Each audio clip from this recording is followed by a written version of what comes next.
Hello everyone's Fung here again. Today we'll be talking about the problems with buying investments, and then we'll talk about how to overcome these problems.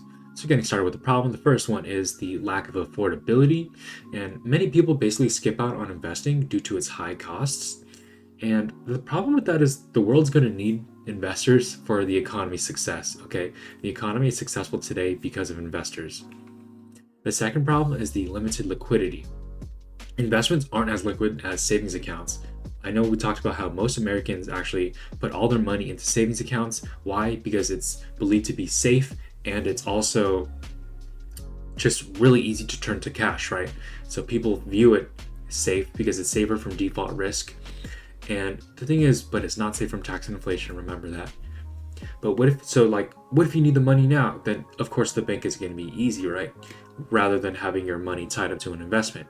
So that's the problem. That's also why people don't invest, because it's limited on its liquidity.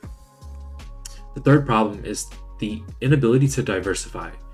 Basically, it's better to own dozens of stock rather than a few. So you want to branch out in different sectors and different just types, right? You want to invest in all different kinds of things just in case if one section of that investment were to go wrong, then you're still good on all your other investments, right? Don't put all your eggs into one basket, essentially. But the problem with owning more is that it's going to cost more and it's hard to manage. You have to keep track of all that. It's just going to be a headache. The fourth problem is that you have little to no assistance, right? I know me personally, where do I even start investing? Okay, where do I start? Right? There's an overwhelming number of choices out there of what to invest in, right? We talked about the fixed income, we talked about the equity ones. There's just so much, right? So what do you choose? When should you buy and sell? What is considered a good time to buy and sell? And if you want to answer these questions, hiring a money manager, that's going to cost money, right? So there's just a ton of problems. So now we're going to talk about how to beat these problems. So beating the investment problems. The answer is to just invest in investment companies, okay? There are companies already out there that invest for you. You just buy shares of that company and you basically own whatever that company owns. Hopefully that makes sense. So you're basically investing into a manager, kind of, if that makes sense to you guys. And they already diversify and do whatnot, but I'll tell you guys more on the benefits. First is the affordability. It's as little as $100 to join an investment company, and you can deposit as little as $25. Again, the information here is sourced from 2010, so might be outdated there. So this basically makes it within reach of almost anyone. We talked about earlier how it's expensive to invest, but nowadays it's very affordable and almost anybody can do it.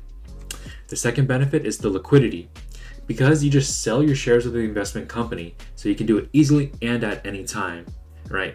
So instead of managing all these different companies and selling all your stock could be a big headache and whatnot, you just sell shares of the investment company and boom, super simple.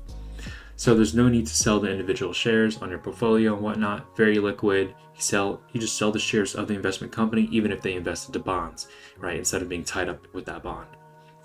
The third benefit is diversification. And this is because they invest for you, right? They already pick out all the stuff to diversify and all that. So you don't have to personally manage it. You just buy from them. So they diversify their funds, whether it be stocks, bonds, and even more. They do Ginnie Mae's and whatnot, right? There's tons of different ones. So investing in them basically makes you diversified. They're doing the heavy lifting, if you couldn't tell already. So recapping everything that we learned is that investment companies make investing so much easier, right? Now it's affordable, now it's liquid, and now you're diversified. You just solved a ton of the big problems with investing in the first place by investing into these investment companies. And we're going to talk about the investment companies and their different funds in the later lessons. So that's it for the video. Thank you guys for watching. Like, subscribe, do what you will. You guys are not obligated to do so. And I'll see you guys in the next one. Peace.